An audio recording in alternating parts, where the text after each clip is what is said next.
This is your grandmother and great-grandmother. This May 22nd, 1996. And I'm going to try and remember the stories I used to tell your mother. Once upon a time there was a little boy called Joanne, and he had a little bit of problems. He couldn't always do what he was told, because he would forget. So this day his mother decided she would go for a walk to town to buy some groceries. So she went out and she called Joanne. Joanne, come on here, I have a message for you. Okay, Joanne comes trotting home, and he says, what is it, Mum? Well, she says, I would like to go to town today, and I would very much like you to look after your grandmother, who's upstairs, and look after the animals, and don't let the gate open so that the cows and the goats can go into the field, and they will eat all our vegetables up. Because they didn't have very much money. They had to depend on what they had in the farm. So he said, I will do that for you, Mum. So away he went. Away she went, rather, to town. So he goes upstairs, gets his grandmother, brings her down in the rocking chair, and sits her out in the yard. And he lets the chickens go in the yard, and he gets a stick and gives it to Grandma and says, Grandma, you chase the chickens away when they come in the yard. Well, poor Grandma was old and wasn't very well. So then he gives her a mouthful of beans. So she figured that would make her better. So after a while he got tired and he went in the kitchen and he made himself some lunch. And he was thirsty, so he went down in the basement and got some wine. He had great big barrels of wine. And he turned the tap where the wine is and filled it up. Took some upstairs, forgot to turn the tap off. So, when he goes upstairs, he's doing a few other chores. In the meantime, the animals are going into the field, into the garden, you would call it, because it wasn't very big, and eating the vegetables. And Grandma was sitting there. She couldn't move because she had her mouth full of beans. And the goats got into the basement and were drinking the wine. And the chickens decided they were thirsty and they'd have some wine. And pretty soon, home comes the mother.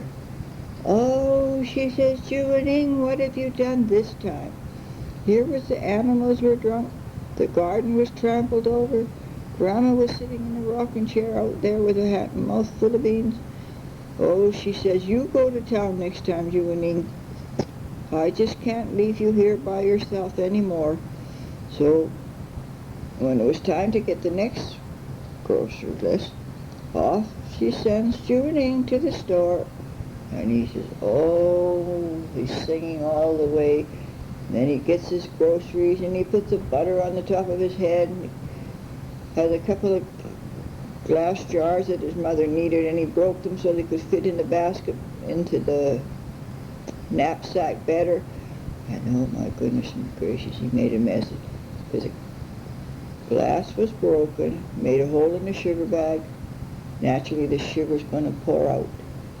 He had some other groceries there. I can't remember what they were, but the glass just cut things to pieces. And the butter was melting on his head, coming down on his face. By the time he got home to his mother, there was no butter left. The sugar was all over on the road. Made a little trail where the glass had made a hole in the knapsack. And all the other groceries are all chopped up. Oh, it was a mess. So she says, Joanne, take the door and go. So Joanne did. He went and got the screwdrivers and took the hinge off the door, the hinges off of the door, and he put it on his back, and away he went on the road. Oh, he didn't know where he was going. By this time it's getting nighttime. So he said, I'm not going to walk in the night because bears might get me. So he thought, well, what will I do? Oh, I know. I'll put the door on top of the trees and branches. That will hold me, and I will sleep there tonight. And tomorrow morning I will think, will I go again? But pretty soon, a couple of robbers had robbed the grocery store. the baker shop, and the bank. And they were running out of town. So they stopped under the same tree that Joanne was on, but they didn't know Joanne was up there. So they sat down and they were counting 100, 200, 300. Oh, they were going and going. The noise woke Joanne up. So he looks over the corner, and as he looked over the corner, the door moved and boom on top of the robbers' heads. So he knocked the robbers out. In the meantime, the policemen are coming along, looking for the man. And here they found Joanne sitting on the door, and the robbers underneath the door. So that was good. They called Joanne to the office after they put the robbers in jail, and they gave him $1,000. About that much anyway. I don't remember the right number. And Joanne said, well, thank you. And he went home and he said, Mama, he said, here's the money. You fix up the house, the door, buy some more grapes to make wine, and buy some more seeds to plant in the garden, and I will help you. So that was Joanne's good deed. That's that story for now. Once upon a time there was a little boy called Bardessono. And he was called Bardessono on account of that he was the 13th boy born in the family. So he was such a good little boy. He did everything he was told. His mom told him things and his dad told him things, and he would do it. And he would help his neighbors. But his brothers, they didn't like that because he was too good. And every time they did something, they were scolded. Not Bardessono, because Bardessono did everything he was told. So they didn't know how to get rid of him. So they said, well, there's a great big giant that lives at the top of the mountain, and everybody's afraid of him. And he lives up there with his wife, Catalina. So I know what we'll do. We're going to tell him to steal the gold feather from him. And then he won't come back. So they said, Bardessono, come over here. I have a nice story to tell you. Now you listen carefully. Now you go up to the mountain where Bardessono, the big giant, lives. Anyway, he goes up the mountain, and he's crying his little eyes out, and he's climbing the hills, and the higher he gets, the closer it is to the giant's house. And pretty soon, a lady comes up, and she says, what is the matter, Bardessono? Why are you crying? Well, my brothers want me to steal the gold feather off of the mogul, and I am afraid. I said, no, he will eat me. Oh, no, he won't eat you. He said, you see this little bottle? When the mogul falls asleep, you put this bottle right under his nose, and he will sleep for a long time. So Bardessono, still crying, climbed till he reached the castle of the mogul. And he knocks at the door, and the mogul says, Catalina says, who's there? He says, it's me, Bardessono. Oh, poor little boy, what are you doing up here? You know what the mogul will do if he catches you. Well, says, I have to do this or my brothers will beat me up. Well, she said, I'll hide you in the back of the oven. So pretty soon, boom, boom, boom, along comes a great big giant. He's so big and so heavy, everything shakes. So Catalina had a great big tub full of soup. And then she had a great big half a cow cooked up, and 2 barrels of potatoes, and a huge tin of peas. I don't mean them small peas that your mommy gives you. It's a great big can, and some carrots. And he ate, and he ate, and he ate, and then he wanted a great big piece of pie, almost big as your mama's table. And he ate it all, because you got to remember, the mogul was a great big giant, and he needed a lot of food. So then he got out the chicken that laid the golden egg, and he counted how many golden eggs he had, and pretty soon he fell asleep. As soon as he fell asleep, he came out. Bardessono came out of the oven, and he went and he put the bottle underneath the Mago's nose, and he took the golden feather, and he ran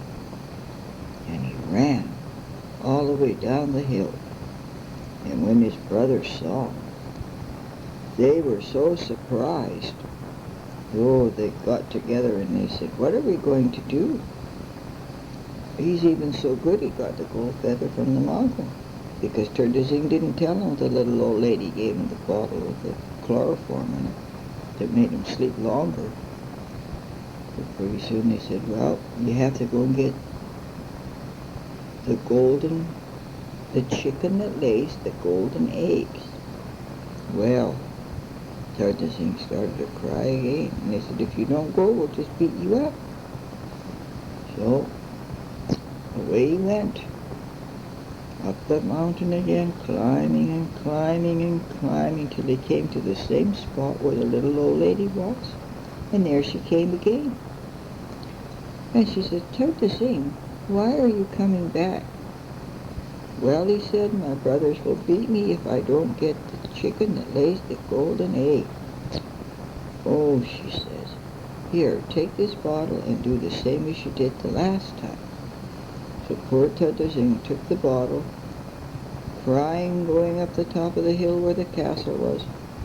And when Catilina saw him, she said, "Bardessono, why are you back here?"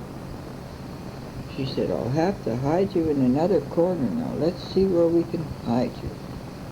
"Oh, under the table would be a good place."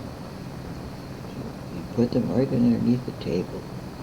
And when the Mago comes home, he goes, "People, welcome. I smell a little boy somewhere in this room." And Catilina said, No, there's no boy in this room. You're just smelling that chicken I cooked for your supper." "No," he said, "I smell a little boy." So he looked all around, and he couldn't find anybody. So he did the same as before. He had his soup and his meat and his vegetables. And he had a great big pie again for dessert. And then he was so full, but he still insisted on counting the eggs that the chicken had laid. And then he fell asleep. Bardessono got the little bottle, put it under his nose, and he said, "Here we go. Let's get the chicken and run. And better take some gold eggs too." So he fills his pocket with golden eggs, and takes the chicken, and runs down the hill as fast as his poor little legs could go. Well, you should have seen the surprised face on his brothers when they saw him with the chicken and the golden eggs. Oh, they said, "What are we going to do? Make him do this time so he won't come back?" "Well, let's tell him to bring the Mago home." Oh, one of the brothers said, "He can't do that. He can't take the Mago home. It's too big." "No," he said, "we'll tell him to do that." Anyway, when they told Bardessono that one, he said, "Oh my goodness, how am I going to bring the Mago home? He's as big as that big giant tree over there." "No," he said, "you go get him, or we'll beat you up." "No way," he said, "I'll go and I'll do what I'm told." So away he goes, crying his little heart again, poor little boy fella.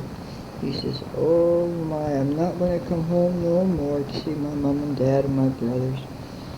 And he just cried and cried, and climbed and he climbed and he climbed. Pretty soon, there was a little old lady again. And she said, "Bardessono, what are those bad boys making you do this time?" "I have to bring the Mago home." "Oh," she said, "that's something else. What are we all going to do about that?" He says, "Here, I'll give you 2 bottles.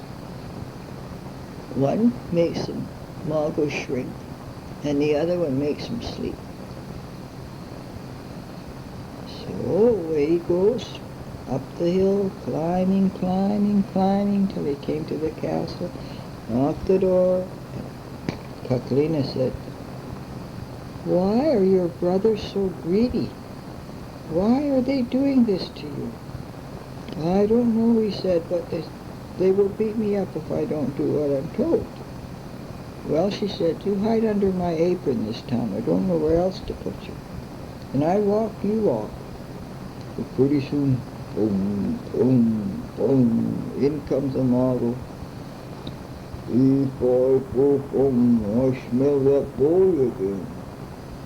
"Oh, no, Kaklina said, "you just smell that there turkey I cooked tonight."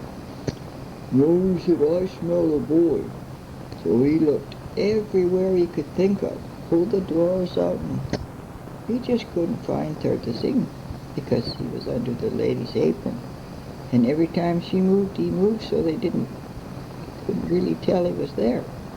That was okay.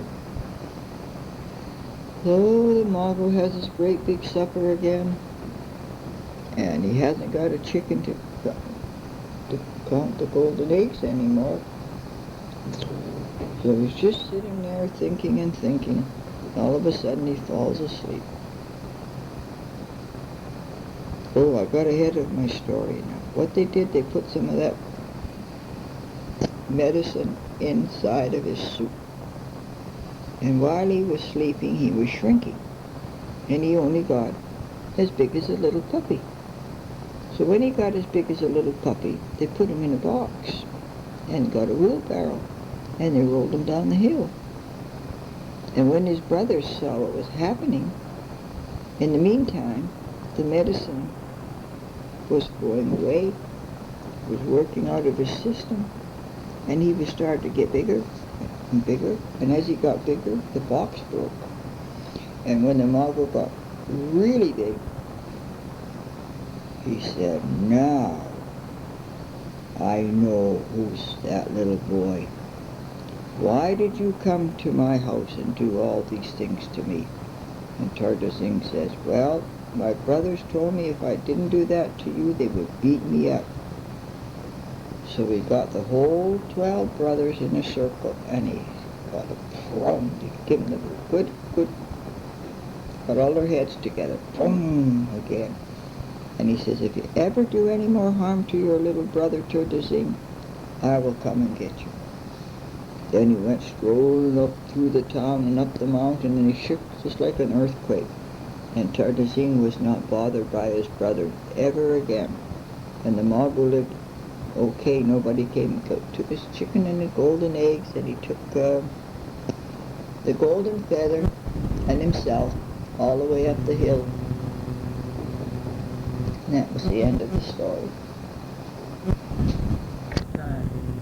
Okay? Mm-hmm. Once upon a time, there was a little boy named Chirilo, and he was just as big as your thumb. So he could go anywhere, and he'd talk to people, and he'd sing to people, and nobody could find him. And he'd say, "Good morning. How was everybody today?" And everybody would look around. "Oh my goodness, somebody's talking, but we can't see anybody." So one day, he was saying, "Oh, how are you today?" And these two men walking by were two robbers. So they said, "Who was that talking? We must find him. He would be good for us to go and rob the baker shop." And there Chirilo came out from behind the fence. He said, "Oh," they said, "how would you like to come and live with us?" Because Chirilo didn't know they were bad men. So he said, "Oh, okay, I will come with you for a little while. So I have no mommy or no daddy, and I have no home." So away they go together, and they said, "You know, tonight you go into the baker shop, and you go and steal a couple of loaves of bread for us, because we have no money to buy any." But Chirilo felt sorry for them, and he went in the baker shop. And the baker was cooking the bread. They work at night time so they can have the bread ready for the morning. And the lady heard this noise. She said, "Oh, John," she said, go down in the basement. I think there's somebody stealing our bread." Oh, John went down in the basement, and Chirilo says, "I am a little boy, and I'm hiding in the loaf of bread, but you will never find me." And the man looked all over and took the loaves of bread and moved them here and he moved them there, and he kept saying, "I'm just a little boy, and I'm in a loaf of bread, but you will never find me." Oh, well, pretty soon the baker got mad and he threw all the bread out. So the robbers picked the bread up and took it home. And then they said, "Well, we're thirsty, and we'll take Chirilo with us and tell him to go and get some wine." So they put Chirilo down through the cellar window, because remember, he was only big as his thumb. So down he went to the cellar window, and he was taking some wine. And the lady says, Tony, somebody's in the basement taking the wine." So Tony gets up out of bed and runs downstairs into the basement, and Chirilo sings, "Would you like a white bottle or would you like a red bottle of wine?" And the man's looking all around. And Chirilo's so tiny he can jump from bottle to bottle, eh? So here goes the man running around. "Would you like a bottle of white wine or would you like a bottle of red wine?"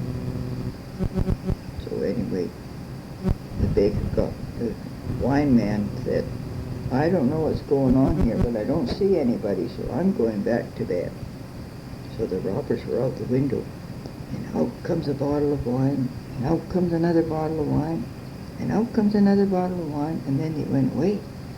They left that house, and they couldn't find who took the wine because they couldn't find Chirilo. So the next day, they took Chirilo to the farm, and they went to sleep in the hay because they were tired. So Chirilo thought he would sleep in the hay too. But while he was sleeping in the hay, a cow came by, and he ate Chirilo up with the hay. So Chirilo's in the middle of the cow's tummy, eh? And he says, "Oh, the black cow gives white milk. Oh, the black cow gives white milk." And the man's getting scared, and he's looking around, and he doesn't see anybody. And Chirilo keeps singing, "Oh," he said, "the black cow gives white milk." So the man got really scared, so he had sent the cow to the butcher, and he took the tripe and he threw it away. So the butcher doesn't like the tripe, and Chirilo was inside of the tripe. So he threw the tripe away, and along comes a wolf, and he decides he likes to have a taste of the tripe. So he picks up the tripe, puts it on his shoulder, and walks away. And Chirilo's saying, "Oh, the bad wolf's carrying the good man. Oh, the bad wolf's carrying the good man." He said, "What's going on here?" He's looking around, can't see anybody, and sings the same song, "Oh, the bad wolf's carrying a good man." And he got scared, so he got the tripe and he threw it away in the bush. And when he threw it away in the bush, the tripe broke, and out popped Chirilo. And Chirilo said, "I had enough of this story." He says, "First I have to steal bread, then I have to steal wine, and then when I'm sleeping the cow eats me, and I end up in the bushes." So he didn't go anywhere again except for his own self. That was the end of that story. That story was told to your great-granny and your grandmother by her mother, which would be your great-great-grandmother too. So that was a long, long time ago when they told those stories. So I hope you enjoy them. God bless you all. Bye.